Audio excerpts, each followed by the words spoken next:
अस्सलाम वालेकुम। तो आज की हमारी एक्सरसाइज है एक्सरसाइज नंबर 6.12.6।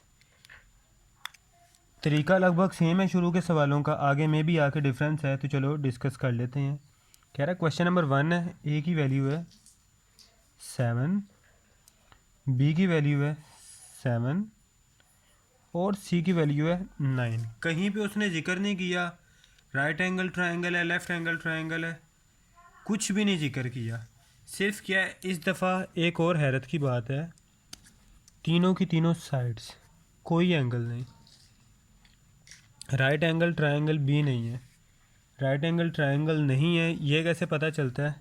पैथागोरस थ्योरम लगाओ, H square is equal to P square plus B square. जो सबसे बड़ी चीज़ होती है ना, वो हमारे पास एच होती है, हाइपोटेन्यूज। जो सबसे बड़ी वैल्यू होती है वो क्या है? 9 square plus 7 square plus 7 square, 49 plus 49। ये हमारे पास क्या हो जाएगा? 80 और 98। जबकि ये हमारे पास क्या है? 81। तो अगर ये दोनों इक्वल ना आए तो इसका मतलब है ये राइट एंगल ट्रायंगल नहीं है। लेफ्ट एंगल के लिए भी सेम डेफिनेशन एक हद तक यूज़ हो सकती है, क्योंकि होता उसमें भी 90 के एंगल है। तो चाहे इधर हो चाहे उधर हो, बात एक ही है, हाइपोटेन्यूज इक्वली आना चाहिए बेस और परपेंडिकुलर स्क्वायर की। तो ये भी बता दिया कि किस तरह चेक करना है कि आपने राइट एंगल ट्रायंगल है या नहीं। पाइथागोरस थ्योरम अप्लाई करो, दोनों साइड का आंसर इक्वल है तो, और जो बड़ी साइड होती है वही हमेशा हाइपोटेन्यूज होती है। अब यहाँ पे हम किस तरीके से सोल्व करें इस सवाल को कि हमारे पास एंगल आ जाए। लॉ ऑफ कोसाइंस याद है जी? यहाँ पर उनमें से कोई भी लगा दो, कोस अल्फ़ा, कोस बीटा, कोस गैमा। क्योंकि अगर आपको पता हो इधर ए बी सी आता है और नीचे ए बी सी में से कोई भी दो वैल्यू, तो साइड्स तो हमारे पास सारी मौजूद है। यहाँ पे चाहे कोस अल्फ़ा ले लो, बीटा ले लो या गैमा ले लो। चलो हम कोस बीटा ले लेते हैं। कोस बीटा किसके बराबर होता है? A square plus C square minus B square over 2ac। Value put कर लेते हैं। ए की वैल्यू क्या है? 7 square plus 9 square minus 7 square. अब अगर आप देखो तो ये प्लस का 7 स्क्वायर है, ये माइनस का 7 स्क्वायर है, तो डायरेक्टली कैंसिल ना कर दें, बजाय ये कि आगे जाके इसको 49 प्लस 49 माइनस 49 लिखें तो कैंसिल करें। चलो नेक्स्ट स्टेप में ही कर लेते हैं, इतनी इशू वाली बात नहीं है। जबकि नीचे क्या हो रहा है? 2 multiply by 7 multiply by 9। Next step में आ जाते हैं। 49 प्लस 81 माइनस 49 ओवर 126। यहाँ पे हमारे पास cos beta as it is का एज इट इज़ मौजूद है। इसको यहाँ पे ले आते हैं, ये कोस इन्वर्स हो जाएगा, यहाँ पे बचेगा बीटा। 49 49 से कैंसिल। यहाँ पे हमारे पास बचा 81 ओवर 26। जब इसे डिवाइड करेंगे हमारे पास जवाब आएगा 0.6428। तो जब इसका एंगल सॉल्व करेंगे हमारे पास बीटा का आंसर आ जाएगा 50 डिग्री। बीटा का आंसर आ गया। अल्फ़ा का भी निकालने का सेम तरीका, same formula, law of cosine. Cos alpha is equal to B square plus C square minus A square over 2bc। B की value 7 square plus 9 square minus 7 square. इस दफ़ा तो सबको पता है 7 स्क्वायर माइनस 7 स्क्वायर से cut जाएगा। Last time इसलिए नहीं किया, चलो पहली टर्म में इसी तरह जाने दो, दूसरी टर्म में से दबोचेंगे। फिर से वही आंसर आ गया 81 ओवर 126। यहाँ पे आगे कोस कोस इन्वर्स हो जाएगा, ये अल्फ़ा ही रहा, यहाँ पे तो कोस अल्फ़ा था, यहाँ पे alpha is equal to cos inverse 0.6428। तो अल्फ़ा भी हमारे पास क्या आ गया? 50। अब दो एंगल एक जैसे आ गए, थोड़ी हैरत नहीं हो रही? हैरत, दो एंगल एक जैसे इसलिए आए हैं क्योंकि जो हमारे पास दो साइड्स थी वो भी एक जितनी थी, 7 और 7। तो दो एंगल एक जितने आ गए। बाकी अल्फ़ा बीटा गैमा वाला फॉर्मूला पता है, alpha plus beta plus gamma is equal to 180 degree. हमें सिर्फ क्या चाहिए? गैमा चाहिए। तो 180 degree minus 50 degree minus 50 degree, तो गैमा इज इक्वल टू आ गया हमारे पास 80 डिग्री। ये हमारा आंसर है। Question number 1 complete. कोई इशू वाली बात तो नहीं? तो चलते हैं हमारे नेक्स्ट क्वेश्चन पे। नेक्स्ट क्वेश्चन है हमारा question number 8। Oh sorry, question number 8 नहीं है हमारे पास, क्वेश्चन नंबर 2 था। Sorry, question number 2। ए के हमारे पास 32, बी के हमारे पास 40, सी के हमारे पास 66। ये तीनों हमारे पास वैल्यूज़ हैं। तो हमने इसमें तीनों एंगल्स ने, तो आइए इसे सॉल्व कर लेते हैं। कुछ ज़्यादा इशू वाली बात नहीं है, बहुत इजी सवाल है और बड़ा इजीली सॉल्व हो जाएगा। सिंपल क्या है, वही लॉ ऑफ कोसाइन जिंदाबाद। कोई भी वैल्यू निकाल लें, हमें पता है हमारे पास तीनों सेट्स मौजूद हैं, कोई भी फार्मूला लगा लें। एक एक करके स्टार्ट कर देते हैं। कोस अल्फ़ा पहले कर लेते हैं, B square plus C square minus ए स्क्र ओवर 2bc।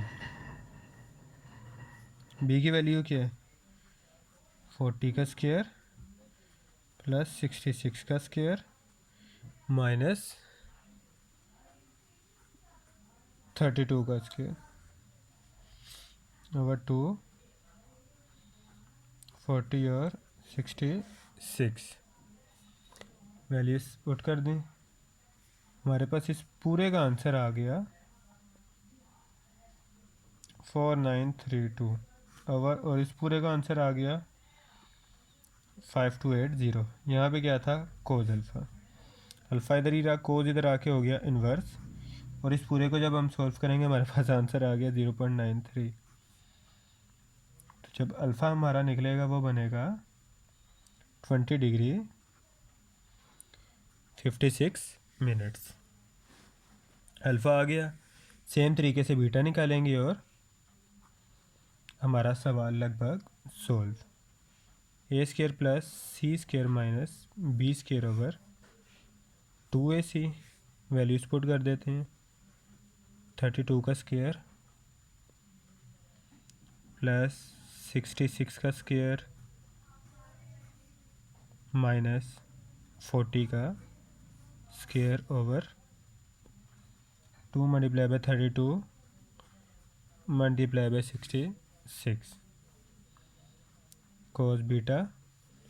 जबकि इस पूरे को सॉल्व करने पे हमारे पास आंसर आ जाएगा 3780 ओवर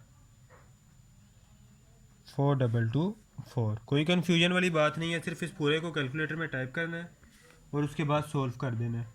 कोई इसमें हमने हिडन कुछ भी नहीं किया, सिंपल स्टेटमेंट सॉल्व किए हैं। इतना तो इस क्लास में आके बंदा कर ही लेता है, कैलकुलेटर चलाना लगभग सबको आता है। बीटा यहाँ पे ही रहा, कोस इधर आके हो गया इन्वर्स, और इसकी वैल्यू हमारे पास आ गई 0.89। तो जब बीटा को सॉल्व करेंगे तो बीटा का आंसर आ जाएगा हमारे पास 26 डिग्री 30 मिनट्स। अल्फ़ा बीटा और गैमा वाला फार्मूला सबको आता है जी, बिल्कुल यही फार्मूला है, सदियों से चला आ रहा है, सदियों और चलेगा। हमें इसमें क्या चाहिए, गैमा। बाकी दोनों वैल्यूज़ उधर जाके क्या हो गई कि ये थी। वैल्यूज़ को मैं अक्सर मार्क कर देता हूँ, सॉरी ये थी। उसका मकसद ये होता है आप पेपर वगैरह भी सॉल्व कर रहे हो ना, तो ये तरीका सबसे बेहतर रहता है कि जो आंसर है उसको हाईलाइट कर दो, बॉक्स बना दो। एग्जामिनर के लिए आसानी रहती है, जब उसको हाईलाइट हुआ वह बाकायदा मिल जाता है, उसको पूरे सवाल में से वो ढूंढना नहीं पड़ता आंसर। अब बिल्कुल स्पेसिफाई और लो जी, ये ब्लॉक दो आंसर, जब उसको ढूंढना पड़ेगा। अगर सवाल थोड़ा जिसकी राइटिंग कुछ ज़्यादा बेहतर नहीं भी है वो भी कर रहा है, तो इस तरह अगर करे तो क्या होगा, सवाल में एक प्रोमिनेंट होके आपको आंसर शो हो जाएगा। एग्जामिनर अगर आपकी थोड़ी सी राइटिंग में कोई खामी भी है वो फिर नज़रअंदाज हो जाएगी। आपका आंसर अगर ठीक है तो वो उसको छुपा जाएगा आपकी कुछ हद तक खामी को, लेकिन अगर ऐसा नहीं है उसको ढूंढना पड़ रहा है। यहाँ पे फॉर एग्जांपल ये आंसर था, मैंने इसे हाईलाइट नहीं किया, एंड था बिल्कुल, मैंने ख़त्म कर दिया। तो अब एग्जामिनर फ़र्ज़ करो ये कहीं पे सेंटर में हो तो एग्जामिनर तो ढूंढता रह जाए, और अगर उसे नहीं मिला या उसे ढूंढने में परेशानी हुई तो वो फिर आप लोगों को परेशानी ज़रूर देगा। इसीलिए कोशिश करनी है कि एग्जामिनर को परेशानी ना दो, वो आपको भी बिल्कुल तंग नहीं करेगा। 56 मिनट माइनस 26 डिग्री 30 मिनट्स। जब इसको सॉल्व करेंगे तो हमारे पास आंसर आ जाएगा 132 डिग्री 34 मिनट्स। ये हमारा आंसर आ गया, ले हमने इसे भी हाईलाइट कर दिया। हमारे हो गए 2 सवाल। अब चलते हैं अगले सवाल पे। अगला सवाल है इसका क्वेश्चन नंबर 6।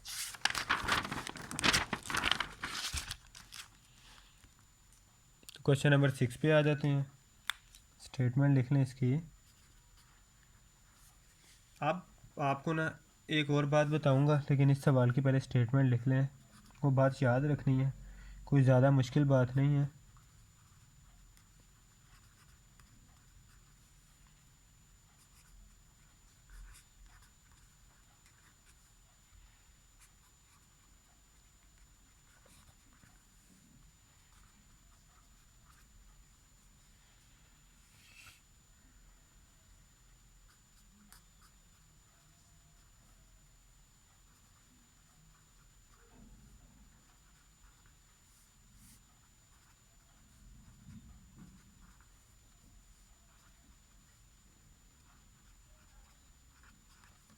कह रहा है ये हमारे पास 3 साइड्स हैं, सबसे छोटा एंगल फाइंड करो। अब बजाय ये कि हम तीनों एंगल्स निकालें, क्या कह रहा है, बजाय ये कि अगर हम तीनों एंगल्स निकालें, आपने देखना है इनमें सबसे छोटी वैल्यू कौन सी है। ये या ये, सारों ने देख लिया ये सबसे छोटी वैल्यू है। इसका एंगल सबसे छोटा होगा, इसका एंगल उससे बड़ा होगा और इसका एंगल उससे बड़ा होगा। इस सवाल में निकाल के दिखा देता हूँ, लेकिन आपने सवाल करते हुए सिर्फ वो एंगल निकालना और सवाल ख़त्म कर देना है। ये कंफर्म बात है, लिख के ले लो, जिस तरह मर्ज़ी कर लो, आंसर आपका एक्यूरेट आएगा। अगर इस बात को फॉलो करोगे तो पूरा करने बैठ जाओगे, अपना टाइम वेस्ट करोगे। जो 2 टर्म्स आपने एक्स्ट्रा निकालनी है, कम से कम भी 1-2 मिनट लेंगी, और पेपर में 1-1 मिनट 1-1 सेकंड इंपॉर्टेंट होता है। तो कोशिश करनी है इस तरीक़े को अडोप्ट कर लो, ज़िंदगी संवर जाएगी। 2-4 मिनट तो बन ही जाएंगे। तो स्मॉलेस्ट वैल्यू हमारे पास कौन सी है, दोनों तरीक़ों से बता देता हूँ, बल्कि ये तरीका ही याद रख लो, बेहतर है, क्यों इतनी झंझट में पड़ना है। जब अगले सवाल पे हम आएंगे ना, उसमें आपको इसी तरीके को फॉलो करते हुए पता चल जाएगा। इस तरीके में स्मॉलेस्ट एंगल यूज़ हो रहा है, उस तरीके में लार्जेस्ट एंगल यूज़ हो रहा है या ग्रेटेस्ट एंगल। स्मॉलेस्ट एंगल सबसे छोटी साइड का होगा, लार्जेस्ट एंगल सबसे बड़ी साइड का होगा। Smallest side is, smallest side कौन सी है, हमारे पास बी है। बी की वैल्यू क्या है, 3.24। तो स्मॉलेस्ट एंगल क्या होगा, तो स्मॉलेस्ट एंगल इज बीटा, जो कि अनडिफाइंड है, या जो हमारे पास फाइंड करने वाला रहता है। लॉ ऑफ कोसाइन आता है, कोस बीटा का जी बिल्कुल आता है, A square plus C square minus B square over 2ac। Values put कर दी यहाँ पे, 37.34 का स्केयर प्लस 35.06 का स्केयर माइनस 3.24 का स्केयर ओवर 2, 37.34 मल्टीप्लाई बाय 35.06।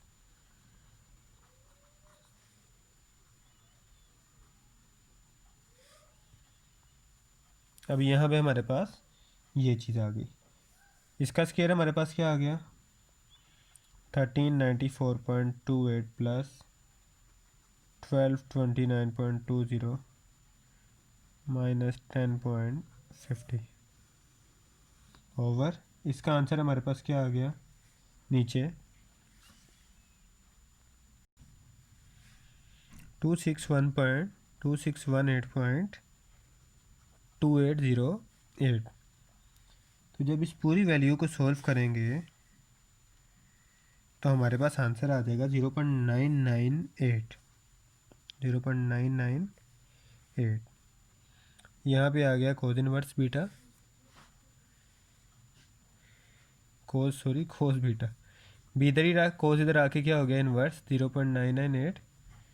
इसे जब सॉल्व करेंगे तो हमारे पास आंसर आ जाएगा 3 डिग्री 37 मिनट। और अगर आप देखो तो मुझे नहीं लगता कि अभी तक मैंने कोई भी सवाल ऐसा करवाया हो पिछली सारी एक्सरसाइजेज में जिसमें किसी ट्रायंगल की एक साइड इतनी कम है, ये अंदाज़ा कर लो कि इतनी कम है कि अगर ये है ना, ये बिल्कुल ऐसे जा रही है ट्रायंगल, समझ रहे ना बात को, इतनी कम है ये ट्रायंगल की साइड। ये फिर मैंने थोड़ी ज़्यादा बना दी है, मे बी इससे बहुत कम हो। आप कोई भी स्ट्रेट लाइन लगाएं, उसके ऊपर डी रख के 3 डिग्री देख लेना कितना बनेगा, वो बहुत माइनर से एंगल होगा। ऑटोमेटिक बात है, लार्जेस्ट साइड किसकी होगी, 37.34 डिग्री की। जितनी ज़्यादा बड़ी वैल्यू उतनी ज़्यादा बड़ा एंगल, जितनी छोटी वैल्यू उतना ज़्यादा छोटा एंगल। ये बात समझ आ गई। अब चलते हैं आगे अगले सवाल पे। अगला सवाल भी सेम तरह का है, लेकिन उसने सिर्फ एक चीज़ का फ़र्क रखा है। वो क्या? वो ये कि हमारे पास जो लार्जेस्ट एंगल है या ग्रेटेस्ट एंगल है वो कौन सा है। Question 7, find the major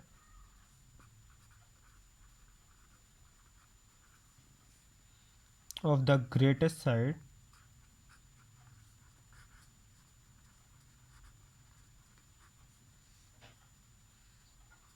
angle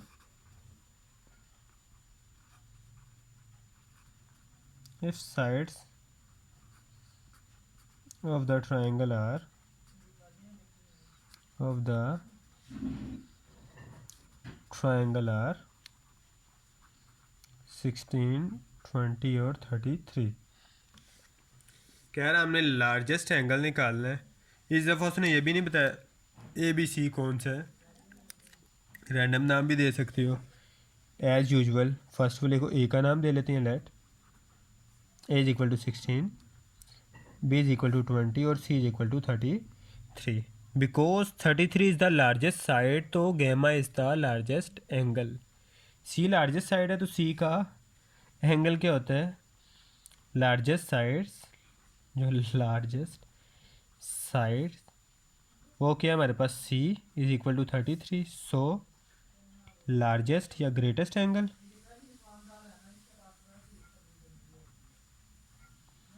greatest angle हमारे पास क्या है, theta is equal to question mark. हमें पता नहीं गैमा की क्या वैल्यू है, लेकिन हमें इतना पता है सबसे बड़ी साइड के साथ वाला एंगल है तो सबसे बड़ा ही होगा। अंदाज़ा हो जाएगा हमें। नॉर्मली राइट एंगल में 90 का एंगल होता है और राइट एंगल में सबसे बड़ा एंगल 90 ही होता है। जो राइट एंगल नहीं होती उसका 100, 110 तक जाता है। 120 भी राइट होते हैं ट्रायंगल के एंगल, लेकिन वो बहुत ज़्यादा बड़ी ट्रायंगल हो तो यहाँ पे देख लेते हैं हमारे पास आंसर क्या आता है। Cos gamma is equal to A square plus B square minus C square over 2ab। Cos gamma is equal to, ये हमारे पास आ गया 16 का स्केयर प्लस 20 स्केयर माइनस 33 का स्केयर। यहाँ पे आ गया 2, 16 और 20। तो जब इस पूरी वैल्यू को हम सॉल्व कर लेंगे हमारे पास आंसर आ रहा है -0.68। अब माइनस क्यों? क्योंकि 16 और 20 छोटे स्केयर हैं, 33 बहुत बड़ा स्केयर है, इसलिए आंसर हमारे पास ये वैल्यू माइनस में ही रह गई, क्योंकि माइनस बाहर था। Cos gamma, gamma is equal to cos inverse -0.68। अब आपको पता है कोस की ये खासियत का कि एंगल अंदर माइनस का हो तो प्लस हो जाता है। पिछले चैप्टर्स में आप ख़ास तौर पे 10 चैप्टर में कई दफ़ा जिक्र किया है, पढ़ के आ चुके हैं। तो ये जब सॉल्व करेंगे तो ये बेचारे को इसने एक नई ज़िंदगी दे दी, उसको बुरे इंसान से अच्छा इंसान बना दिया। ये आ गया हमारे पास गैमा का आंसर। ये लार्जेस्ट एंगल आप खुद ही अंदाज़ा कर रहे होगे, 132 degree 34 minutes.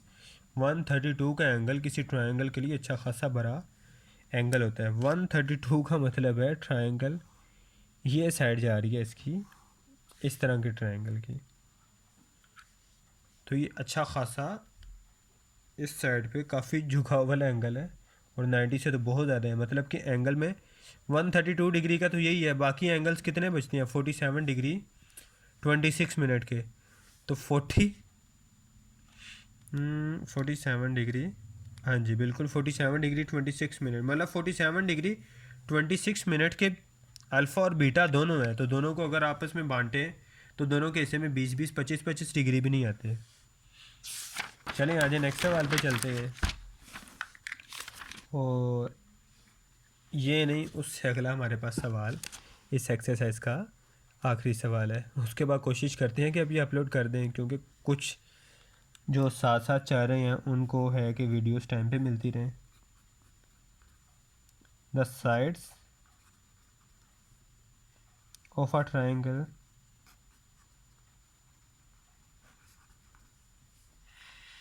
Are x square plus x plus 1। ये एक साइड है ट्राइंगल की, वो 3 साइड्स हमें बता रहा है, एक साइड कॉमा दूसरी साइड एंड एक्स स्क्वायर -1 तीसरी side. Prove that the greatest angle of the triangle is 120 degree. ये प्रूव करना है जो हमारे पास सबसे बड़ा एंगल है वो कौन सा है? 120 डिग्री। सबसे बड़ा एंगल आपसे पूछूंगा, आप खुद ही बता दोगे कौन सा आंसर निकलेगा, लेकिन 1 मिनट स्टेटमेंट पहले पूरी लिख लें।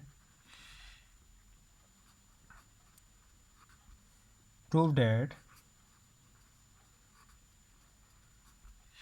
greatest angle of triangle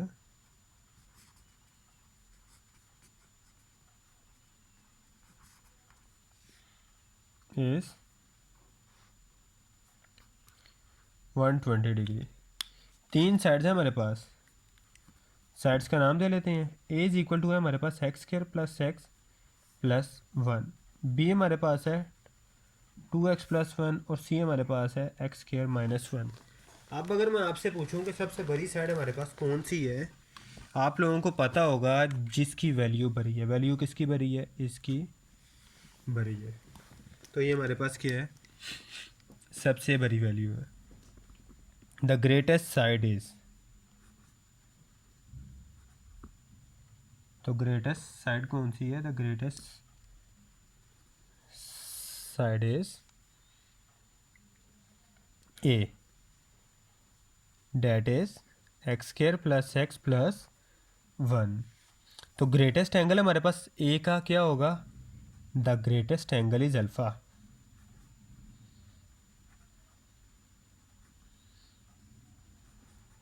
angle is alpha, जो कि हमारे पास क्या है अभी तक अनडिफाइंड है। वो निकाल सकते हैं, हमारे पास कोड अल्फ़ा वाला फॉर्मूला यूज़ करते आ रहे हैं हम बड़े लंबे अरसे से। सॉरी, पहले इसकी मेन वैल्यू लिख देते हैं।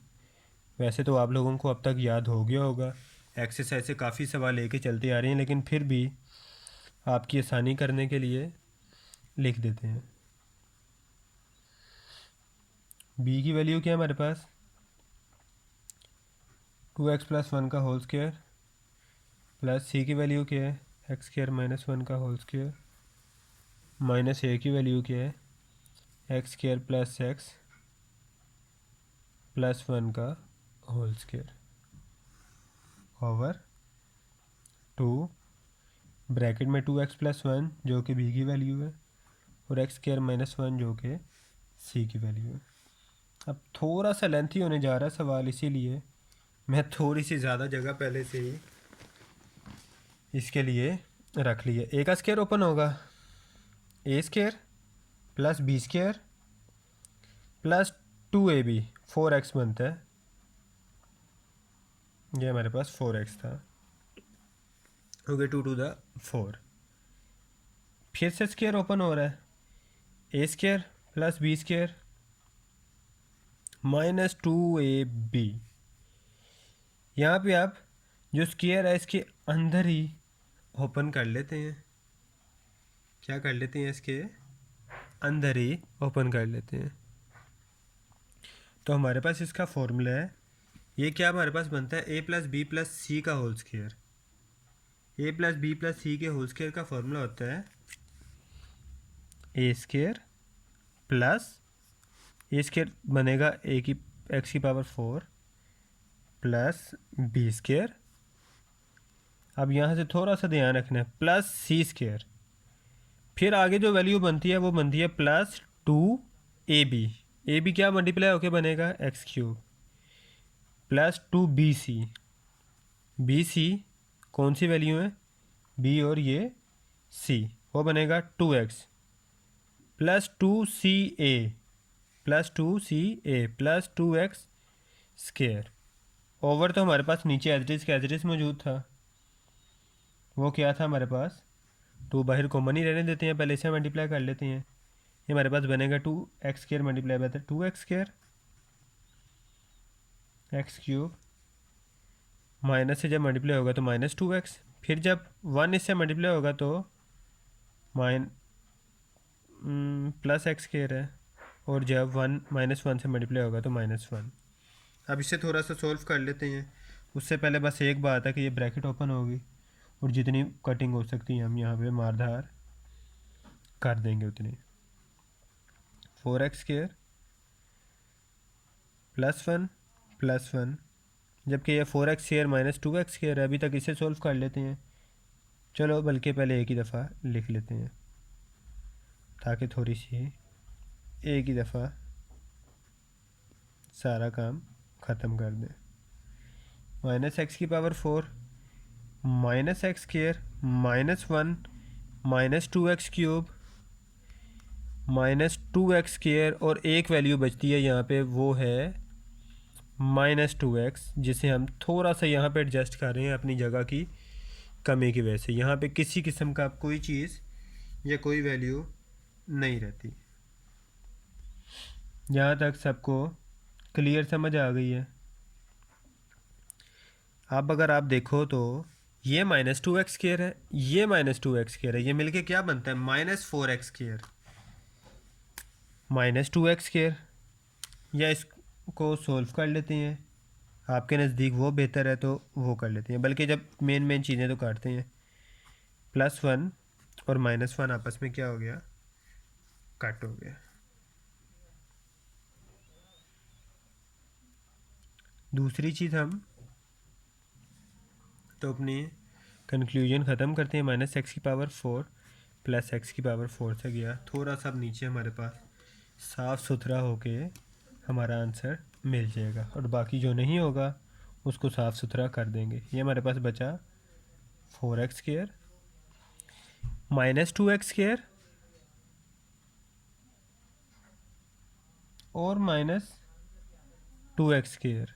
ये हमारे पास क्या हो गया, 4x स्केयर, और ये -x square -5x square. X square की हमारे पास वैल्यू आ गई। एक यहाँ पे एक्स क्यूब भी हमें नज़र आ रहा है, लो जी ये रहा -2x क्यूब। असूली तौर पे तो क्यूब पहले लिखना चाहिए था, लेकिन नज़र अब पड़ी है। फिर बारी आ जाती है सिंपल नंबर की, x की। यहाँ पे हमारे पास 4x है, दूसरी तरफ है -2x, +4x -2x, और लास्ट हमारे पास बचता है यहाँ पे +1। ये चीज़ हमारे पास आ गई over 2x cube -2x + x square -1, और यहाँ पे आ गया कोस अल्फ़ा। यहाँ तक अब हमारे पास काफ़ी हद तक सिमट गया आंसर हमारा। थोड़ा सा नेक्स्ट टर्म पे आ जाते हैं। नेक्स्ट स्टेप में जब हम इसे सॉल्व करेंगे ना, तो हमारे पास इधर था 4x स्केयर -5x स्केयर, ये हमारे पास बनेगा -x स्केयर, जबकि x क्यूब भी हमारा माइनस में था, -2x क्यूब। 4x -2x हो रहा था जो हमारे पास बन रहा था +2x, और अगली वैल्यू थी +1, जबकि नीचे हमारे पास था 2x क्यूब, यहाँ पे हमारे पास था +x स्केयर था -x स्केयर था, ये हमारे पास +x स्केयर का था, +x स्केयर -2x -1। अगर आप नोट करें यहाँ पे हमारे पास सारे आंसर किस में है, ऑपोजिट वैल्यू है, -2x cube +2x cube -x square plus plus minus plus minus. तो अगर नीचे से हम माइनस कॉमन ले लें या ऊपर से ले लें, ताकि हमारी दोनों वैल्यूज सेम हो जाए और हम काट के इसका किस्सा ख़त्म करें। ऊपर से माइनस कॉमन ले लेते हैं, हमारे पास बच गया 2x³ plus x square minus 2x minus 1, जो कि नीचे वाली एग्जैक्ट टर्म थी। अब बच्चों इसके फैसले का दिन आ गया है। लो जी फैसला हो गया, काट दिया हमने, इसका किस्सा ख़त्म कर दिया। हमारे पास रह गया सिर्फ कोज अल्फ़ा, अल्फ़ा इधर ही रहा, कोज इधर आके हमारे पास हो गया इन्वर्स, अंदर आ गया -1/2। कोज 1/2 का आंसर होता है -1/2 का आंसर होता है 120 डिग्री। तो अल्फ़ा की हमारे पास वैल्यू आ गई 120 डिग्री और ये हमारा आंसर है। ये 8वां सवाल हो गया। चलते हैं आज के आखिरी सवाल 10वें सवाल पे और इसके बाद एक्सरसाइज का एंड करते हैं।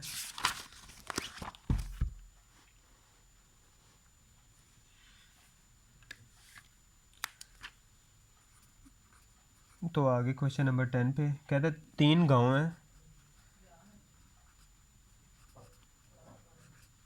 3 villages A, B and C are connected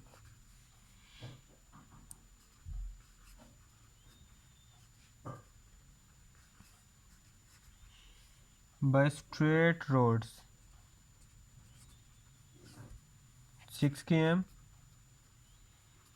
9 km and 13 km. What angles these roads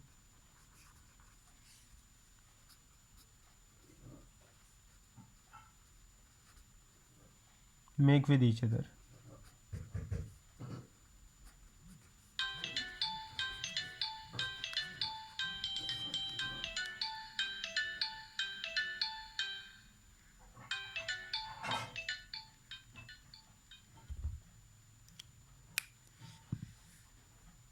तो ये से हम सॉल्व कर लेते हैं। हमारे पास 3 साइड्स थी, a is equal to 6, b is equal to 9, c is equal to 13। यही 3 साइड्स थी ना, सिंपल उसने किया 7 km लगा दिया है। बांध तो ये हमारे पास 3 ही साइड्स ही रही हैं। वो कह रहा है 3 गांव हैं, 1, 2 और 3 ABC। वो तीनों आपस में क्या है, कनेक्ट है। एक के दरमियान का फासला 6 किलोमीटर है, एक का 9 किलोमीटर और एक का 13 किलोमीटर है। सबसे बड़ी साइड 13 ही है हमारे पास। तो वो कह रहा है इनके दरमियान एंगल कितना कितना बन रहा है। वही तरीका एंगल निकालने का, कोज अल्फ़ा ले लेते हैं पहले। वो हमारे पास आ गया B² plus C² minus A²। इसकी वैल्यूज़ नोट कर लेते हैं। ये हमारे पास आ गया 9 का स्क्वायर प्लस ये आ गया 13 का स्क्वायर माइनस, और ये हमारे पास आ गया 6 square over 2 multiply by 9 multiply by 13। यहाँ पे आ गया कोस अल्फ़ा 81 169 माइनस 36 ओवर हमारे पास ये 2 9 द 18 मल्टीप्लाई बाय 13। तो जब इसे हम सॉल्व करेंगे ओवरऑल तो हमारे पास आंसर आ जाएगा 0.9145 और ये कोस इधर आके हो जाएगा cos inverse.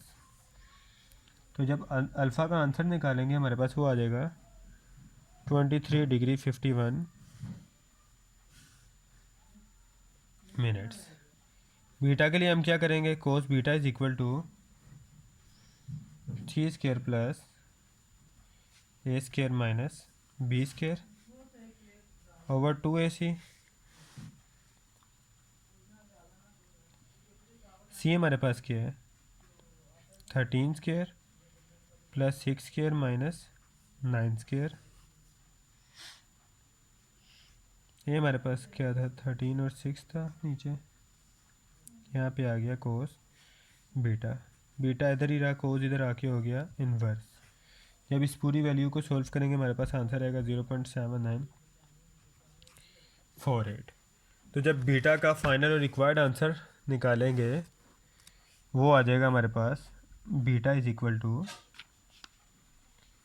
37 degree 20 minutes. Alpha plus beta plus gamma का आंसर निकाल लेते हैं। वो हमारे पास है जी 180 डिग्री। फाइनल आंसर हमें किसका चाहिए था? गैमा का। 180 degree minus alpha minus beta, तो हमारे पास जो आंसर है 180 degree minus 23 degree 51 minutes minus 37 degree 21 minutes, तो ये हमारे पास फाइनल आंसर आ गया 118 डिग्री 48 मिनट्स।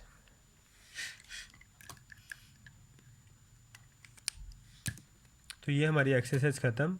बाकी मिलते हैं नेक्स्ट वीडियो में 12.7 के साथ। अल्लाह हाफ़िज़।